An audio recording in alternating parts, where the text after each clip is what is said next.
purpose that fulfilling what, in our founding document, the Declaration of Independence, the pursuit of happiness, comes before that, life, liberty, and the pursuit of happiness.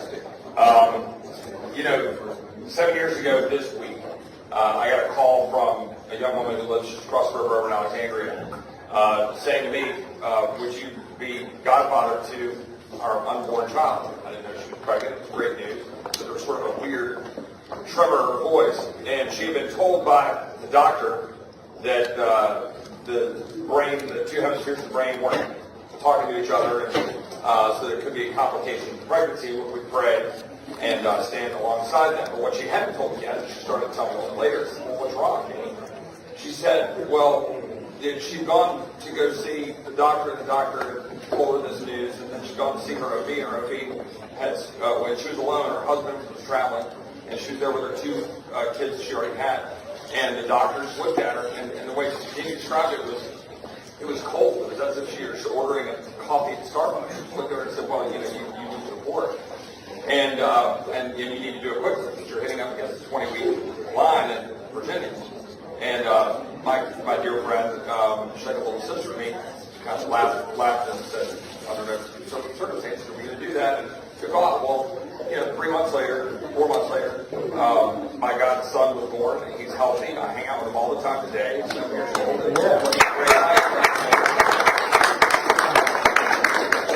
You all have those stories, right? That's why we're here, right? We stand up here for life. But I want to add one other element to this, because we're really excited this year about seeing what's going to happen with the courts, because we've got, we believe, momentum on our side to overturn the Travesty Roe from now 49 years ago. But it goes much further than that, because even if we're successful, for example, with Mississippi, if you apply Mississippi, let's put the heartbeat law on the side for a moment. If you apply Mississippi to Texas, 97% of abortions would continue in Texas. So we've got a lot we have to do to continue to advance the ball.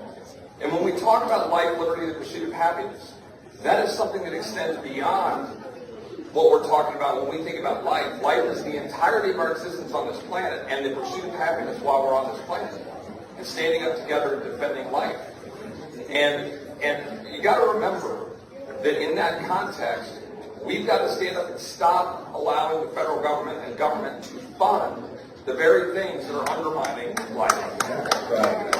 Because that's we've got a letter that we're putting out today. I believe all my colleagues here have signed. We've got 85, pushing 100 signers, saying that the FDA needs to go look at all of the different screenings to make sure that they're actually producing the right data and information for parents. Because parents are making decisions about life on flawed screenings, right? We're pushing legislation last year to go say, why are we funding universities like California that are saying we're going to have basically mail-order abortions and chemically induced abortions? Why are we doing that? Why would we vote to fund a government in February on February 18th that does those things? And that's what we need to be asking every member of Congress.